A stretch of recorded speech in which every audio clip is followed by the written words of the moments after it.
The moment a term becomes trendy is the moment the term loses its impact. And this is why the leader needs to consciously question your language. You are allowed to evolve out of your current language. The terms, the phrases, the things you were once pursuing. Often the industry ruins language and you start attracting the wrong thing, what is not true to you, because the term has simply become trendy. This is the Residency in Power with Autumn Oakley. 10 minutes of precision for the leader ready to hear what their success has been costing them. No bypassing. We cut straight to the core of the awareness you've been looking for, so you can reclaim your power to lead in success that feels successful to you.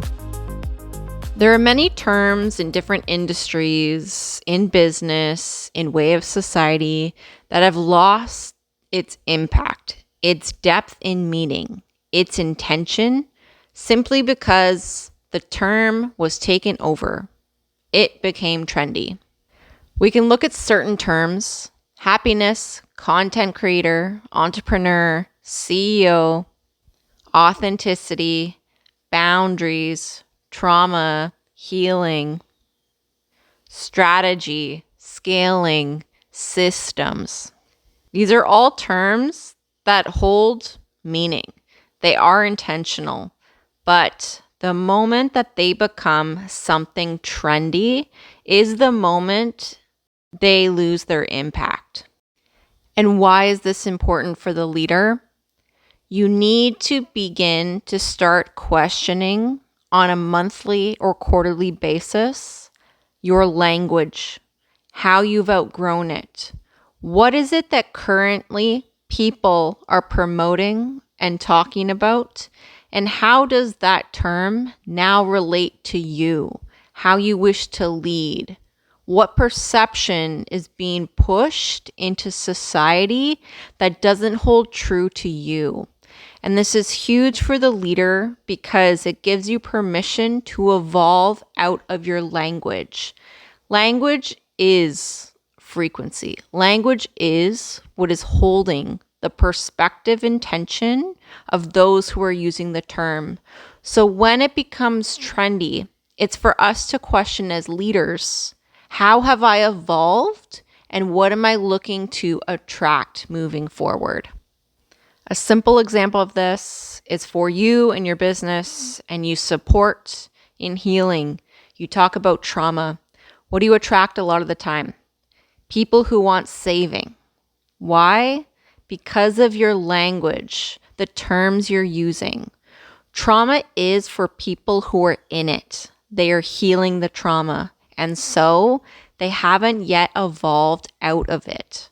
When you are using the term trauma, that is exactly what you're attracting. And while this is amazing and a beautiful thing, a shift in the amount that you use the term, a shift in the language itself, evolving from trauma to healing, to empowerment, into reclaiming your power to lead your life outside of the past, the trauma, the healing we always have to do for what it means to be human.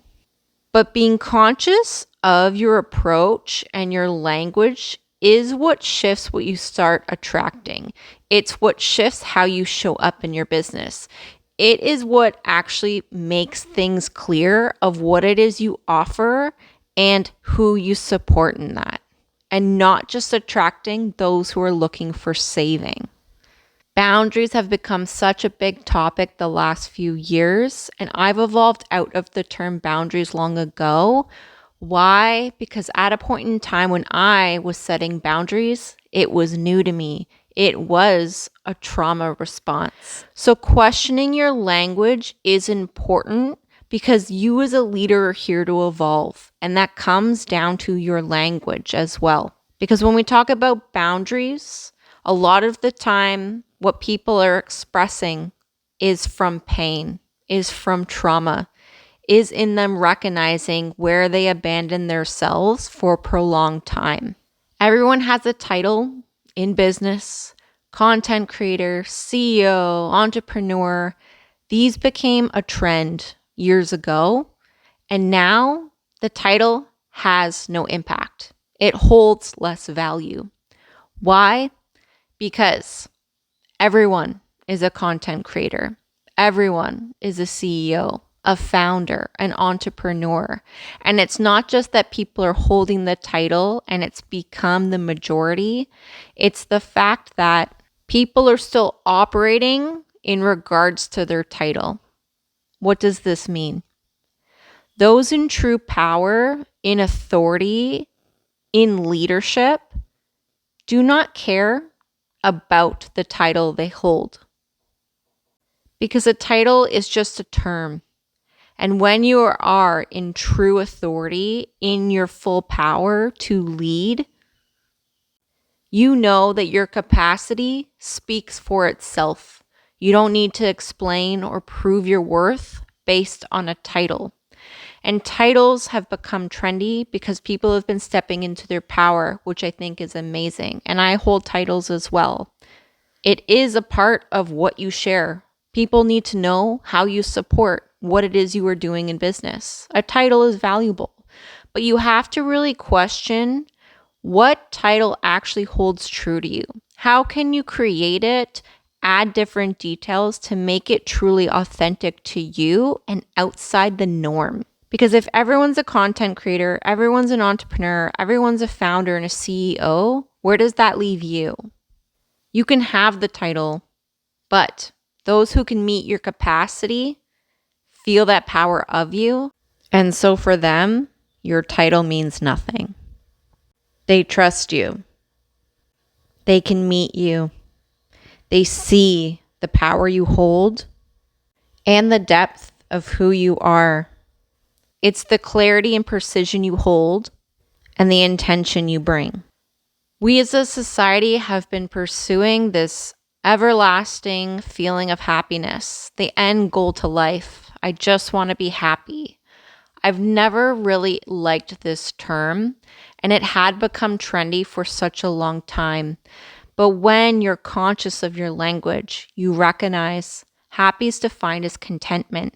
So when you're honest with yourself as a leader to sit with that, you have to be radically honest. Is a life of contentment the goal I am pursuing? Because that makes you question a lot of things. Authenticity, it's a beautiful word and it still holds impact and it's true. But the last few years, it's become a trend. It's become a campaign in social media, in your content. And authenticity is now being portrayed by people who are unknowingly still wearing masks, asking you to buy from them. When true authenticity doesn't care if you buy, it cares that they are recognized by the right people, the right opportunities. They care about cutting the noise. Everyone in business is talking systems. They're talking scaling. People have taken their current identities and their perceptions and have created these terms of business in ways that are not true, because scaling is an individual process. Your systems are built upon the scaling process in ways that are true to you, that support you, that are intricate systems you connect so that expansion is something that lasts. But because scaling became trendy and people were still holding lots of scarcity, they needed saving. They couldn't hold the capacity of where they were scaling into from their past identity. Scaling has now become a blueprint, a map, a strategy that is given to the masses that is all the same. And that is not scaling that lasts. That is scaling of a blueprint, a strategy for a temporary fix of things.